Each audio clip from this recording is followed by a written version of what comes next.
हाम्रो नेपालमा चाहिँ इन्डियाको जस्तो त्यस्तो जेईको लागि कक्षा 10 11 देखि नै तयारी गर्नेवाला छैन कि। फिजिक्स लगभग आधी च्याप्टर चाहिँ मैले सकेँ। लास्ट टपिक छ मेरो, लास्टको सानो टपिक छ, त्यस्तो अप्ठ्यारो टपिक छैन।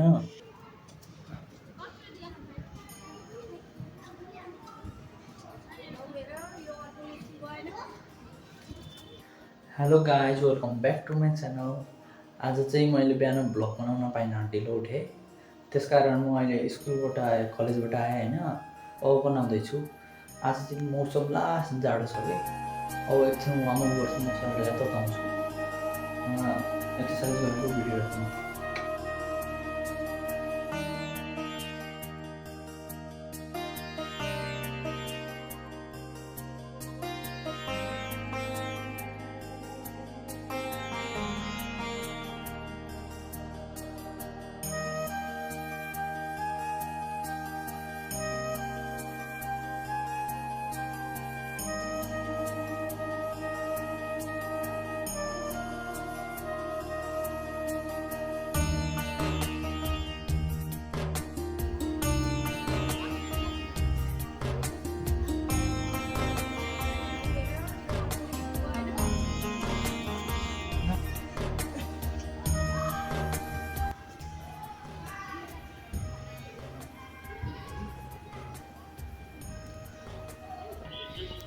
पिताको एक्सर्साइज।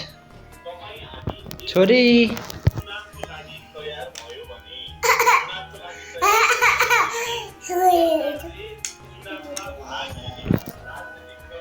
म चाहिँ अब नास्ता खान लागेको, अहिले भोक लाग्यो कि, खाएर पढ्नु बस्छु।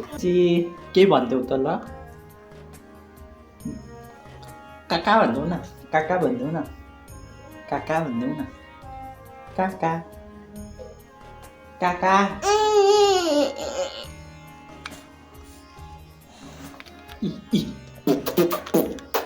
अब चाहिँ 6 बज्न लागिसक्यो, 2-3 मिनट बाँकी छ।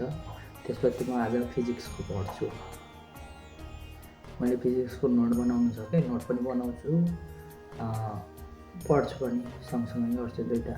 मलाई धेरै ब्याकलग लागिसक्यो कि, बिस्तारै बिस्तारै कभर गर्दैछु। हाम्रो नेपालमा चाहिँ इन्डियाको जस्तो त्यस्तो जेईको लागि कक्षा 10 11 देखि नै तयारी गर्नेवाला छैन कि।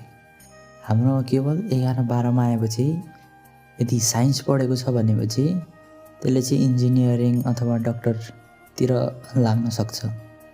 त्यो चाहिँ हामी 11 12मा आएपछि थाहा पाउँछौँ कि नेपालमा एउटा कमी छ कि शिक्षाको, त्यही हो।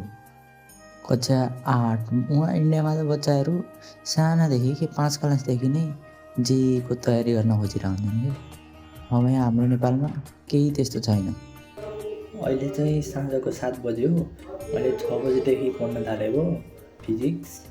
लगभग आधी च्याप्टर चाहिँ मैले सकेँ। लास्ट टपिक छ मेरो, लास्टको सानो टपिक छ, त्यस्तो अप्ठ्यारो टपिक छैन। मेन टपिकहरू चाहिँ सुरुदेखि सबै पढिहालेँ। लास्ट सानो टपिक छ, त्यो चाहिँ अब म खाना खाएर पढ्छु।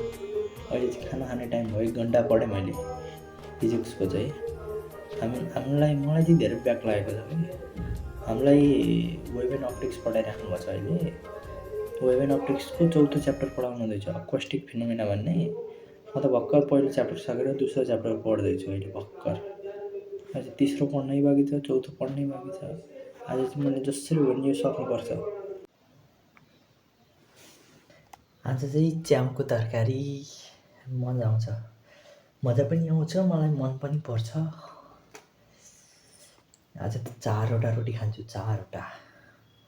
हाम्रो घरमा ठुल्ठुला रोटी हुँदैन कि, ठुल्ठुला मतलब ठिक्कका 4वटा रोटी खान्छु आज त। अब खाएर पढ्न बस्छु 8 बजे। 7 बज्यो अहिले चाहिँ, 7:10 जति भयो, 10 भयो। 8 बजेदेखि पढ्छु फेरि 3 घन्टा। आजको लागि यति नै, धन्यवाद। हरे कृष्ण।